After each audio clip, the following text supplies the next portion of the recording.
1976, el régimen de Echeverría firmó con el Fondo Monetario Internacional un convenio que comprometía al gobierno mexicano a ejercer un gasto público reducido y a mantener bajos los salarios. En fin, la receta tradicional del Fondo Monetario, que limita enormemente la demanda, limitando salarios y gasto público, y política monetaria restrictiva como fórmula de superar la crisis. Desde su comienzo, el gobierno López Portillista debió enfrentar el grave problema del financiamiento. Se necesitaban divisas para impulsar los programas de desarrollo, para la compra de equipo e insumos, pero al interior se carecía de capitales y en el exterior el crédito estaba prácticamente cancelado. Aún así, López Portillo confiaba en que podía sacar al país del bache. 3 años es todo lo que necesito, le aseguró al periodista Julio Scherer. De entrada, el presidente debía definir la estrategia económica que seguiría su gobierno. Desde los primeros momentos surgen diferencias muy claras entre los dos secretarios. El secretario de Hacienda, por un lado, tratando de mantener un clima de austeridad, de manejo ordenado de las finanzas públicas, y por el otro lado, el secretario de Programación y Presupuesto, señalando que lo que es necesario es gastar más.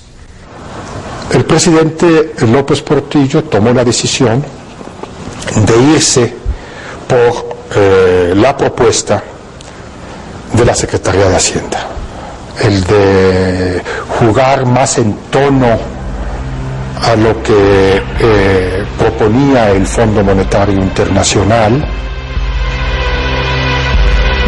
Durante casi 2 años se siguió una política de austeridad absoluta que para el pueblo se tradujo en un tope salarial del 10% y el encarecimiento de los productos de consumo básico. Hay la dolorosa convicción del gobierno de la República de que desgraciadamente en estos momentos no es por el camino abierto del alza de salario como se resuelve el problema general del desarrollo económico y social del país.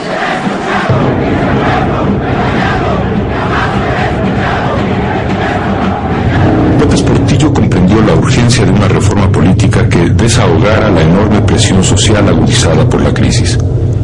Concentrado en las arduas cuestiones económicas y carente de verdadera experiencia política, tuvo la prudencia de compartir los asuntos del gobierno con el estudioso del liberalismo en México, el sagaz político veracruzano Jesús Reyes Heroles, a quien se conocía como Don Jesús, el del gran poder.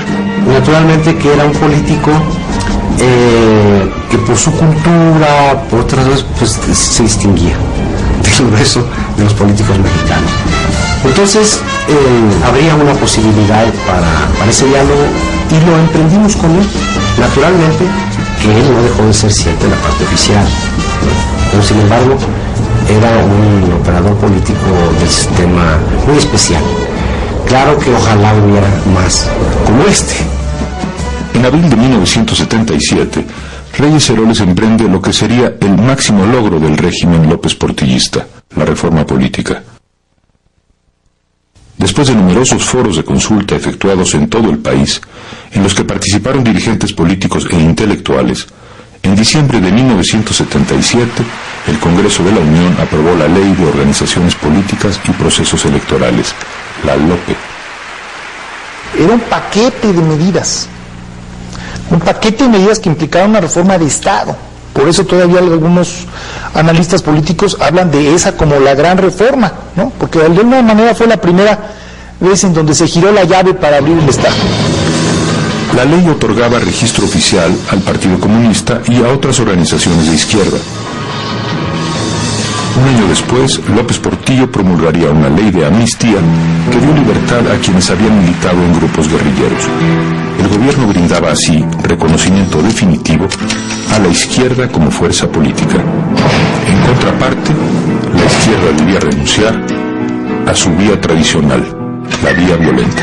Yo te diría que López Portillo lo que hizo fue acelerar el proceso de rectificación, o sea, no lo originó, pero sus planteamientos, su visión, acerca de por qué se había dado la guerrilla y qué salida podía tener, ¿no? Pues fue una bocanada de aire fresco para todos los que en ese momento nos planteábamos de alguna manera regresar a la lucha política, ¿no?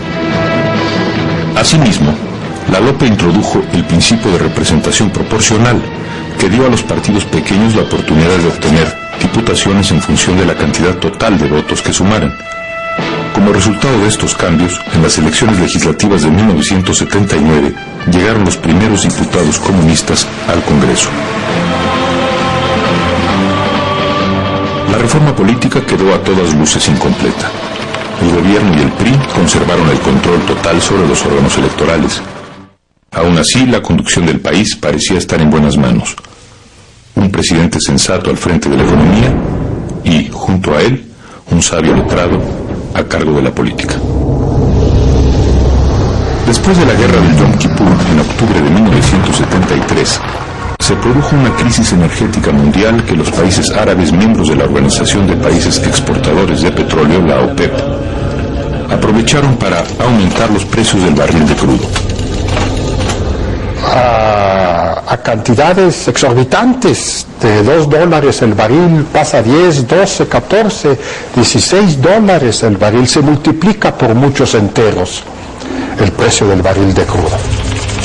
Durante el sexenio de Echeverría, se habló de que se habían agotado los recursos petroleros y que México tendría que importar crudo. Como presidente electo, José López Portillo había recibido informes de su viejo amigo Jorge Díaz Serrano de que en México existían reservas probadas por 11.200 millones de barriles. Esto era una carta que en cualquier banco me daban un crédito si yo iba. Entonces fui con don José. Ya cuando tomé posesión le dije, tenemos que irnos al mar. Mira, aquí tengo esto, aquí sacamos los recursos, vamos a Washington, vamos al Fondo Monetario Internacional, donde tú quieras vamos. Conseguimos dinero, pero te pido que se utilice como punta de lanza en la exploración en el mar.